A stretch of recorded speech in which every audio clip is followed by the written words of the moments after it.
नमस्कार नमस्कार my dear friends. आपका दिन शुभ हो, आपका दिन मंगलमय हो, इसी ऊर्जा के साथ आपका दिन आरंभ हो। इसीलिए प्रतिदिन प्रातः जो है ऊर्जा से भरी हुई, पॉजिटिव एनर्जी से भरी हुई प्रेरक कहानी आपके लिए लेके आता हूँ कि आपका दिन जो है दिन भर स्फूर्ति के साथ रहे और प्रेरक रहे। एक बार की बात थी कि एक व्यक्ति के बगल के मकान में कुछ कंस्ट्रक्शन का काम चला था। कुछ मजदूर उसमें काम कर रहे थे और मजदूर के छोटे छोटे बच्चे भी थे। लेकिन मजदूर के छोटे छोटे बच्चे रोज़ खेलते थे, रेलगाड़ी बना के खेलते थे। कोई इंजन बनता था, पीछे उसकी एक दूसरे की शर्ट पर टी शर्ट जो भी थी पहने रहते थे, उसको पकड़ के छुक छुक करके दौड़ते थे।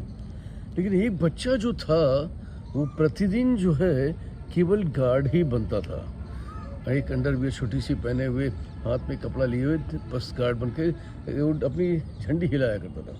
और रोज़ देखता था मैं कि कभी कोई इंजन बनता था, कभी कोई डिब्बे बनते थे, कभी कोई डिब्बा बनता था और कोई इंजन बनते थे।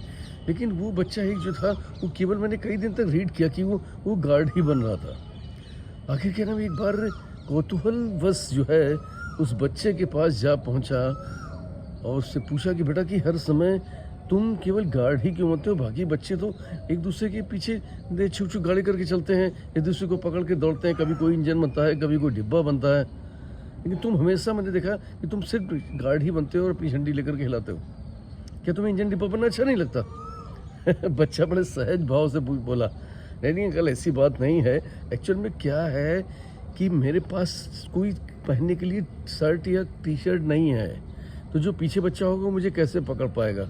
तो इसलिए जो है मैं इस खेल में वो पार्ट नहीं अदा कर पाता हूँ और मैं यहाँ पर बैठ कर के आराम से गार्ड की काम करता रहता हूँ कि मुझे इसी में खेल में पार्टिसिपेट होने का मौका तो मिल जाता है कम से कम, और मैं खुश रहता हूँ। और बस फिर से वो मस्ती से झंडी हिलाता हुआ उन्हीं बच्चों के साथ मिक्स हो गया।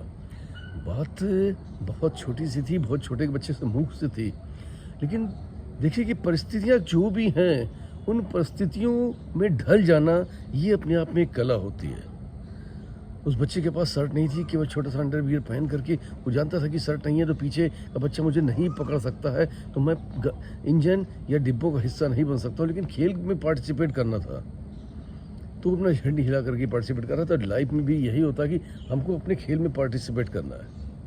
वो चाहता तो वो बच्चा भी जो है अपने माता पिता से जिद कर सकता था, रो सकता था, चीख सकता था, गुस्सा हो सकता था और घर में बैठ सकता था, गुमसुम होकर के डिप्रेशन में भी जा सकता था। लेकिन नहीं, यही लाइफ में हम हमेशा ब्लेम करते हैं, कंप्लेन करते हैं परिस्थितियों की। ये नहीं था, वो नहीं था, ऐसा नहीं हुआ, वो नहीं हुआ। कभी कम मार्क्स आ गए, कभी पर्सनालिटी को लेकर, कभी नौकरी को लेकर, कभी बिजनेस को लेकर, कभी इनकम को लेकर, कभी पड़ोसी की बड़ी गाड़ी को लेकर के, कभी उसकी उन्नति को लेकर, कभी इसकी उन्नति को लेकर के बहुत सारी कंप्लेंट्स हमारे पास हैं, हमारे पास ब्लेम गेम है। लेकिन हम ये नहीं सोचते कि जो परिस्थितियाँ हमारे सामने हैं उसमें हम जो है काम करना सीखें, उसमें इंजॉय करना सीखें और उसके अकॉर्डिंग हम ढलना सीखें। अपने आप परिस्थितियाँ बदलना शुरू हो जाएंगी जिस दिन आप कंप्लेंट करना बंद कर देंगे और स्वयं खड़े हो जाएंगे। क्योंकि चील की ऊंची उड़ान देख करके जो चिड़िया होती है वो कभी डिप्रेशन में नहीं जाती, वो अपने स्थान पर मस्त है, वो अपने स्थान पर मस्त है।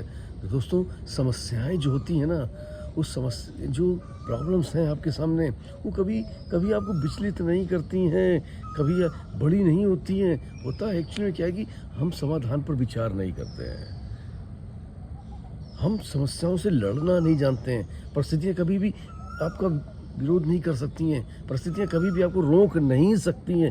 लेकिन बस हम परिस्थितियों से लड़ते नहीं हैं या परिस्थितियों से लड़ नहीं पाते हैं, समस्या यहाँ पर आती है। और जब हम परिस्थितियों से लड़ते नहीं हैं या परिस्थितियों से नहीं लड़ पाते हैं, तब समस्या क्रिएट होती है। परिस्थितियाँ कभी समस्या नहीं हो सकती। तो आइए उठ खड़े होइए, जहाँ पर है, जिस जगह पर है, जिन हालात में है, उन हालात में अपने आप को सेट करने की कोशिश करिए, उन हालात में ही अपने आप को खड़ा करने की कोशिश करिए और एंजॉय कीजिए।